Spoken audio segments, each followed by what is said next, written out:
This lesson will show you how to input international characters in Windows XP, specifically Chinese characters using the Pinyin phonetics. Before we can actually start writing in another language, we must first install the appropriate language packs. We can do this by going into the Control Panel. First click on Start, then select Control Panel. Go to the Date, Time, Language, and Regional Options category. Within that, select the Regional and Language Options task. When the dialog opens up, go to the Languages tab. Check the option to install support for East Asian languages. This includes support for Chinese, Japanese, and Korean languages, and it will require some additional disk space. Go ahead and acknowledge the notification. Then click Apply to begin the installation. You may be asked to insert your Windows XP installation CD. After you've done that, click OK to resume.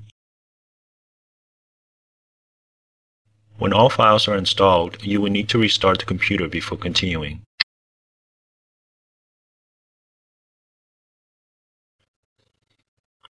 Okay, now that the computer has restarted and the languages have been installed, we are ready to configure the language bar and the keyboard layout that will allow us to type in foreign characters.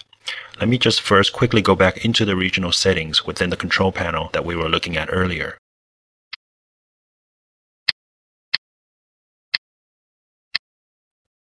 Alright, here we can see that the East Asian languages are indeed installed, so let's go into the details for the text services.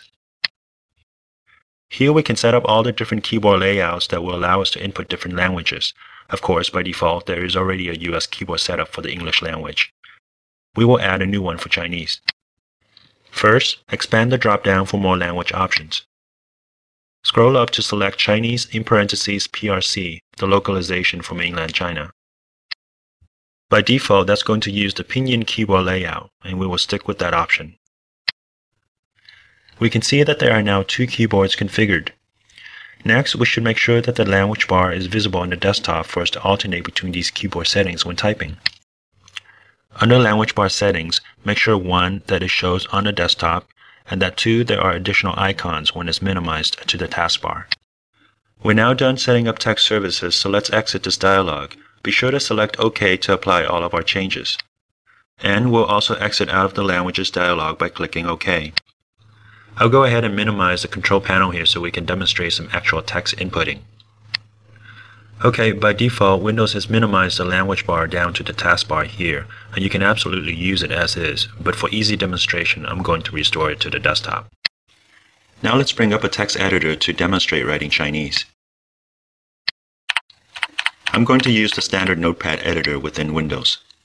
We haven't done anything just yet, so we're still in your normal English mode, as you can see here. Now we're going to go up to the language bar and change to Chinese mode. You can see that there are two input modes, one for Chinese and one for English. I'm going to switch to Chinese. First, a little refresher, or maybe an introduction to some, on Pinyin notation before we start typing. I'm going to type the Chinese phrase for hello, ni hao. The romanization for that to the Latin alphabet is ni hao. The letters there mimic the sounds, and the numbers represent the different tonal fluctuations. The Chinese Mandarin language has 4 tones. Alright, I'll type that in. You can see that as soon as I hit the number for the tone that completes each character, the character gets generated. Actually, in the default sentence completion mode, you don't even need to type the numbers.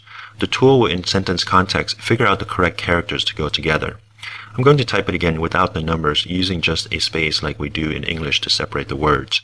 Notice that at first, ni is a different character since we haven't specified the tone, but it changes once we type hao. Of course, there are times when the sentence conversion may not be as accurate as you need it to, so knowing both is a good thing. There's also another way that the tool helps you to select the right character. If we navigate back and forth in our sentence using the left or right arrow keys, there is a candidate window that appears, which shows you some of the possible words that may have the same pronunciation, so you can really select the correct one. You can change the way that this list is sorted, and you can also scroll through the list itself. Now, some of the behaviors that we've talked about are adjustable.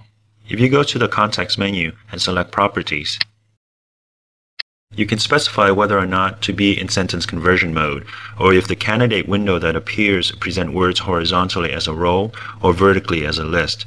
You can also have the candidate window appear as you type always. We won't change anything here, so I'm going to cancel out. It's important to recognize that the language context you're in is different for each window or application. Let me show you what I mean. We'll bring up a second Notepad window to illustrate this. If we click back to the first Notepad editor, you can see that the language bar is in Chinese mode. And if we go to the new instance of Notepad, it is still in English mode. So you need to be aware of what context you're in when working with multiple applications or windows in conjunction with the language bar. And if you do need to change context during typing, there's actually keyboard shortcuts to do that. Go to the language bar settings by clicking on the down pointing arrow. This will take us to the Text Services dialog in Control Panel. Go to Key Settings. Here is where you can specify the key combinations to switch between the different input languages, either by cycling through all languages in succession or by changing to one in particular.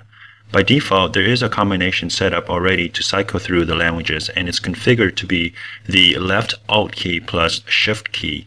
So let's see that in action. First, I am in English mode, as you can see. When I press and let go simultaneously both the left Alt key and the Shift key, you can see the language bar changing context. Then I can continue my typing in Chinese. This way you can rapidly switch context while you type without having to go to the language bar itself. Press and let go of the keys one more time. And of course that takes us back to English mode. Now there's one last thing before we wrap up this lesson. As you may know, in Chinese there are two forms of written characters, a simplified form and a traditional form. The keyboard we have been using is for simplified characters.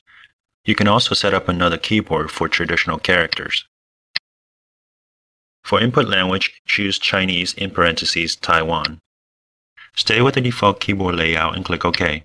We need to make one adjustment to the keyboard. Go to its properties. Select the Keyboard Mapping tab. Make sure to choose the Hanyu Pinyin input method, and that should equate to the same pinyin romanization as the simplified keyboard. Apply the selection, and OK again to save Text Services changes. Now if you go to the language bar, there should be a new option in the drop-down for the keyboard we just added, and you can use it to enter traditional characters. Hopefully this is enough to get you started with inputting Chinese.